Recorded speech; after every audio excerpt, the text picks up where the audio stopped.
Hey guys, welcome to the Liberal Hive Mind, a channel solely focused on exposing the abundant hypocrisy of the left. And of course, here's the meme of the day brought to you by 5mind.com. You know, I thought it was bad enough when Mayor Zoran Mamdani was sworn into office over a Quran. You know, again, I get the idea of freedom of religion, but I maintain that that never accounted for the rise of Islam in America. But now here we are with a foreign ideology, and an ideology that's frankly hell-bent on conquering our homeland. And not only do we have Zoran Mamdani being sworn in on said Quran, but also now invoking the Prophet Muhammad in his little woke speeches here. And of course, he's doing it in typical Mamdani fashion by wokeifying it, by totally whitewashing the Quran and what Muhammad said and stood for, and frankly what the Muslim world actually stands for. Not only is this frankly terrifying, but it's also a totally dishonest portrayal. I mean, this, my friends, is probably one of the most shocking things an American politician has ever said on stage. Let me show you guys exactly what happened here. We got some stuff to get into, so let's roll the tape. All right, folks, so I got this video to show you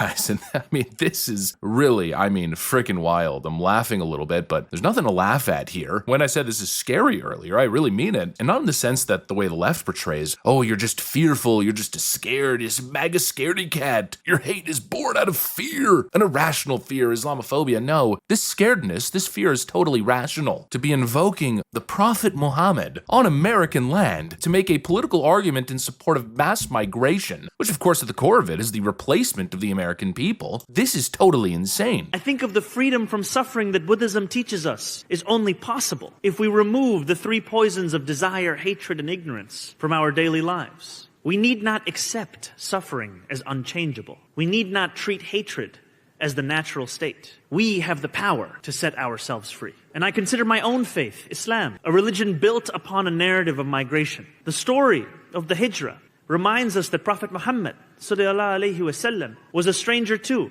who fled Mecca and was welcomed in Medina. Surah An-Nahl 1642 tells us, as for those who immigrated in the cause of Allah after being persecuted, we will surely bless them with a good home in this world. Or as the Prophet Muhammad ﷺ said, Islam began as something strange and will go back to being strange. So glad tidings to the strangers.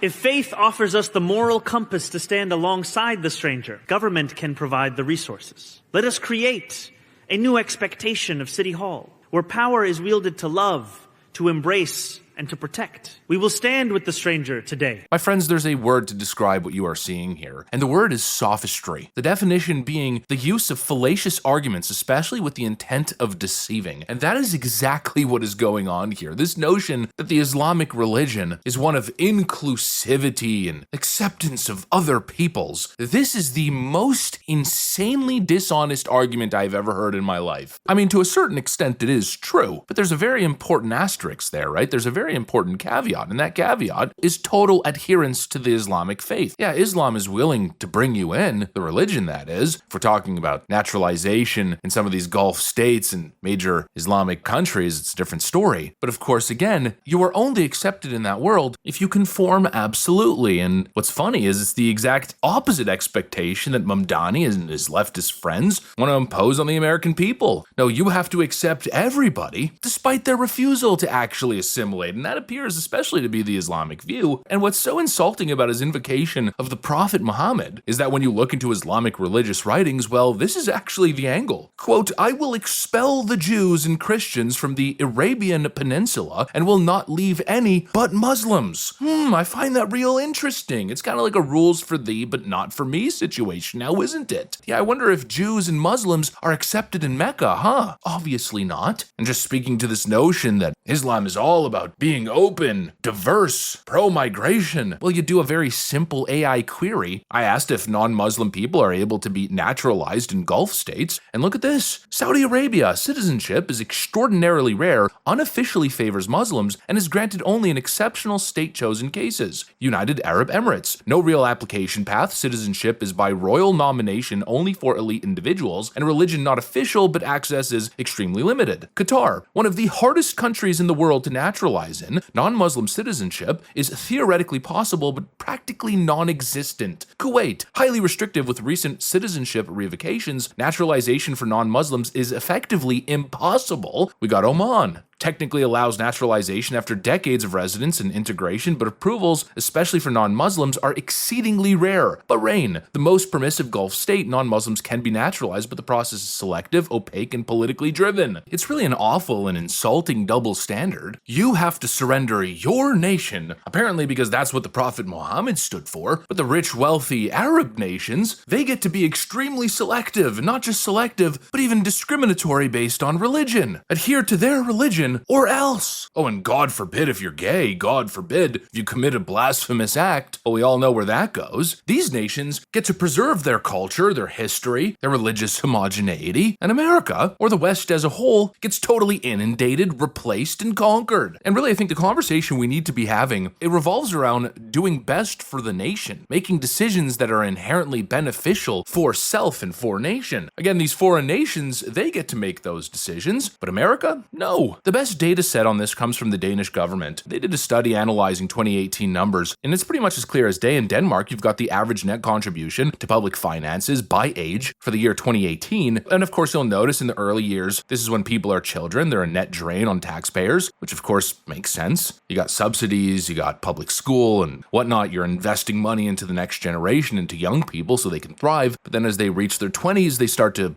become more productive, earn dollars, pay taxes, and you'll see those of Danish origin are major contributors to the nation's public finances. You've got other Western immigrants, which pretty much track along the same line. Then you've got other non-Western immigrants, not exactly the best, but not the worst. And then you've got MNAPT immigrants. The acronym is for Middle East, North African, Pakistan, and Turkey. And across the board, not just on individualized cases, not anecdotally, but across the board, we're talking about a net drain on taxpayers. No benefit, a negative benefit from start to finish throughout their lives. And of course, I'm sure the leftist response is going to be, well, oh, you're a racist. Well, again, what? Facts are racist now? No, these are the facts, and they've been the facts. You want some more facts? Since mass migration primarily, again, from the MNAPT region, North Africa and the Middle East, look at the increased occurrence of RAPE offenses in England and Wales. This is a data set from 2002 to 2023. Whoa, what does that look like? I don't know, that kind of looks like parabolic growth now, doesn't it? Oh, don't point out those facts, you bigot. Well, this is what's happened since. 50 million Muslims now live in Europe. At the turn of the century, that number was less than 500,000, and more are arriving every day.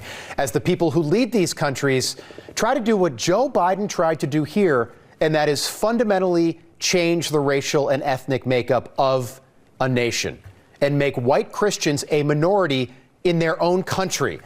In England alone, right now, 10 major cities, including London, now have Muslim mayors in a nation that was built around the Church of England.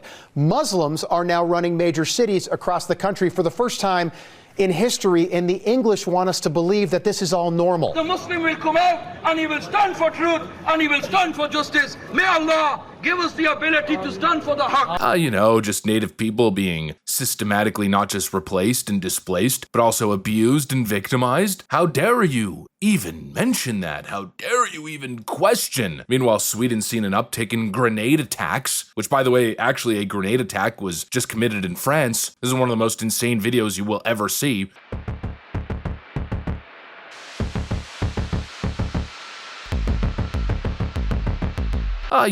Just people casually throwing freaking grenades into retail businesses. And I'm sure you noticed it, but there was a young child in there, a young child who was injured in this attack. And of course, people will tell you, well, don't jump to conclusions. We don't know.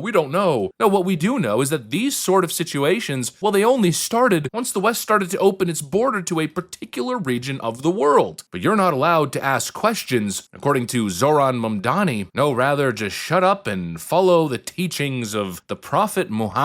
What a slap in the face. The normalization of a culture and religion that clearly seeks to displace and do us harm. And to have the mayor of New York City gaslight us to this extent. At this point, I don't even recognize America anymore. I don't even recognize the West as a whole. It feels like we've simply given up, as if we're just willing to hand over the keys to the kingdom. I'm sitting here once again asking myself, why do we accept this and what the hell are we doing? Anyways, that's what I got. Thanks for watching, and I'll see you on the next one.